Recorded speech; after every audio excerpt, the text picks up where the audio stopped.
শাস্তি চাই। টাকা খেয়েছে, ওরা আসামির কাছ থেকে টাকা খেয়েছে, ওরা এই কাজটা কেন করলো, কি কারণে করলো, পুলিশ এতক্ষণ পরে কেন আনলো? ভোর 4টে থেকে এই পর্যন্ত একটা মেয়ে নিখোঁজ, একটা 9 বছরের শিশু। আজকের পুলিশ কেন এত পর দুপুর 12টা বাজে পুলিশ আইলো?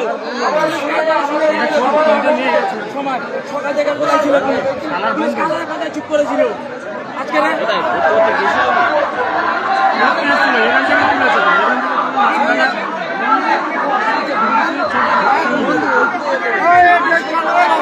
এই বস্তা কপি করে গেছে, ওই বস্তা ফেলেছে, ওই বস্তাটা বস্তাটা দেখাতে বলো, বস্তাটা দেখাতে বলো, বস্তা দেখাতে বলো, বস্তাটা দেখাতে বলো। আমাদের সূর্যপুর দক্ষিণ 24 পরগনা সূর্যপুর বলে জায়গা আছে আমাদের বাড়ি থেকে 2 কিলোমিটার দূরে।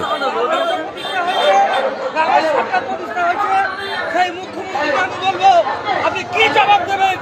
এই একটা সামান্য 9 বছরের বাচ্চা, জামালিকা বাচ্চা, এ বাচ্চা আমার হতে পারে, এ বাচ্চা আপনার হতে পারে, এ বাচ্চা আপনার বাড়িতে হতে পারে।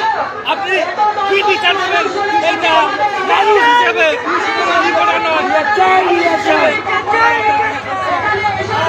আপনার কাছে অবচলে অনুরোধ, এই অপরাধী দ্রুত শাস্তি পায়। 24 পরগনা সূর্যপুর বালিপুর থানা সূর্যপুরের ঘটনা। আমাদের বাড়ি থেকে 4 কিলোমিটার দূরে। মাননীয় মুখ্যমন্ত্রী মহাশয় শুভেন্দু অধিকারীকে বলবো, আপনি যে বলেছিলেন আসামিকে ধরেই সঙ্গে সঙ্গে তার ব্যবস্থা করা হবে, সেই পদক্ষেপটা নিলে আমরা এই বস্তায় রেখে দিয়েছে, হাতে আসামিকে ধরে কেন ছাড়লো? বস্তা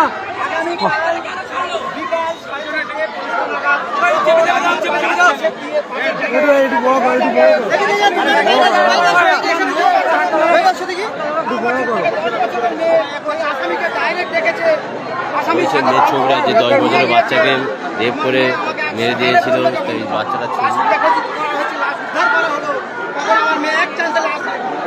চিনতে পারলো।